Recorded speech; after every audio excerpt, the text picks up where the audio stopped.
చెప్పిండు. ఇంతేందుకు మన హైదరాబాద్ ఒక లుంబిని పార్క్, ఒక గోకుల్ చాట్, ఒక దిల్సుఖ్ నగర్, సాయిబాబా మందిర్, తెగిపడ్డ కంటాలు, చిందిన రక్తం ఇప్పటికి మనకు గుర్తొస్తుంది. సరే, ఇప్పటికి కూడా దుర్మార్గులు, మూర్ఖులు, ఫైల్గామ్ లాంటి ఇన్సిడెంట్ ఉండొచ్చు. కానీ అంత హోల్గా మొత్తం దేశంలో ఎక్కడ పడితే అక్కడనే బాంబులు పేల్చి సామాన్యమైన అమాయక ప్రాణాలు తీసేటువంటి వ్యవస్థకు చరమగీతం పాడింది మోడీ గారి ప్రభుత్వం.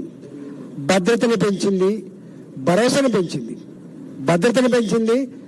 పెంచింది మోడీ గారి ప్రభుత్వం. కాబట్టి ఇవాళ రాబోయే కాలంలో కూడా మన దేశం make in India, made in India అని స్లోగన్ అనేది ఇచ్చిందో దాన్ని కూడా సంపూర్ణంగా చేసి ఇవాళ మన చదువుకున్న మేధాశక్తి ఏ అమెరికాకో ఎక్కడికో పోకుండా ఇక్కడే ఇన్వెస్ట్ చేసి ఈ దేశ అభివృద్ధిలో భాగం పంచుకుంటే ప్రణాళికలు రూపొందిస్తున్నారని మీకు తెలుసు.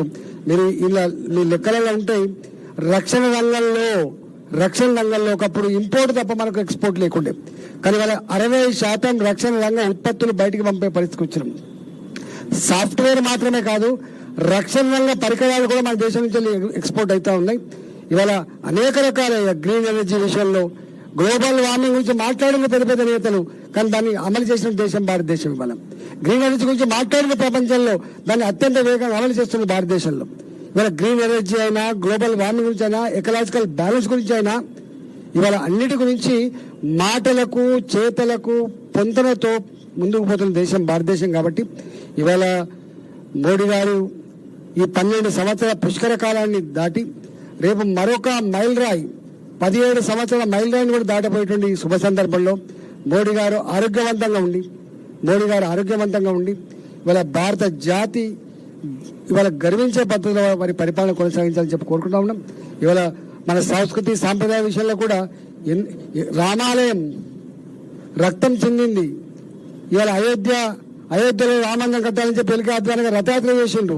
ఇవాళ ఒకటే దేశం, ఒకటే చట్టం, ఇవాళ అయోధ్యలో రామ మందిరం, ఇలాంటి అనేక విషయాల్లో కూడా ఇవాళ ఎవరికి జరగకుండా election oriented power oriented politics చేయకుండా ప్రజా ఓరియంటెడ్ పాలిటిక్స్ జరిపి ప్రజల మన్నలు పొంది కాశ్మీర్ నుంచి కన్యాకుమారి వరకు, కచ్ నుంచి అరుణాచల్ ప్రదేశ్ వరకు అన్ని వర్గాల వాళ్ళు, ఏ మతమైనా, ఏ కులమైనా, ఏ భాష వాళ్ళైనా, ఏ సంస్కృతి వాళ్ళైనా, అన్ని వర్గాల ప్రజలకి మామోడి అని చెప్పగలిగేటువంటి ఈ యొక్క నినాదం సాధించిన ఘనత కూడా భారతీయ జనతా పార్టీదే.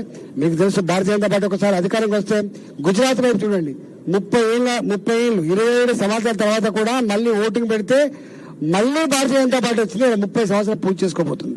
మధ్యప్రదేశ్ 18 సంవత్సరాల తర్వాత కూడా మళ్ళీ మా ప్రభుత్వం ఉంది. ఇవాళ అస్సాం ఆఫ్టర్ 10 years మళ్ళీ మా ప్రభుత్వం ఉంది. ఇలా అంటే ప్రజలు నచ్చే ప్రజల కోణంలో జరిగేటువంటి పరిపాలన మనం చూస్తా ఉన్నాం. ఇలా బెంగాల్లో ఏం జరిగిందో మీకు తెలుసు.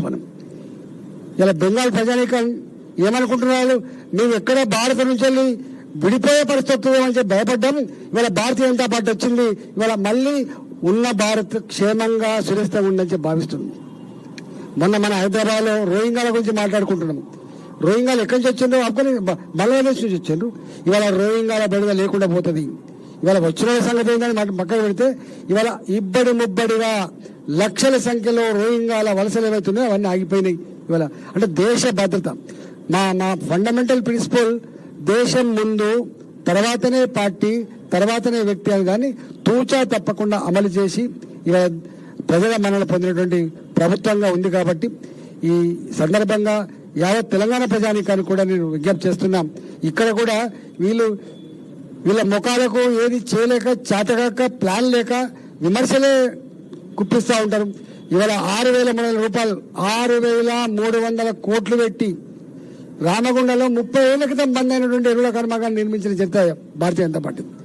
30-40 ఏళ్ల సుదీర్ఘ కళ కోచ్ ఫ్యాక్టరీ కాజీపేట, దాన్ని అందించిన ఘనత కూడా ఇవాళ భారతీయ జనతా పార్టీది మాత్రం. ఇట్లా అనేకం చెప్పుకుంటూ పోతే అనేకం ఉన్నాయి. కాబట్టి దీన్ని ఆలోచించమని, రాబోయే కాలంలో తెలంగాణ అప్పుల ఊపి నుంచి బయటపోవాలంటే, తెలంగాణ తలెత్తుకొని ఉండాలంటే, తెలంగాణ తన పాత గ్లోరీ సంతరించుకోవాలంటే భారతీయ జనతా పార్టీ గెలిస్తేనే సాధ్యమైందనే విషయం మర్చిపోవద్దని, ఇవాళ దాన్ని మర్చిపోవద్దని చెప్పి నేను విజ్ఞప్తి చేస్తా ఉన్నా.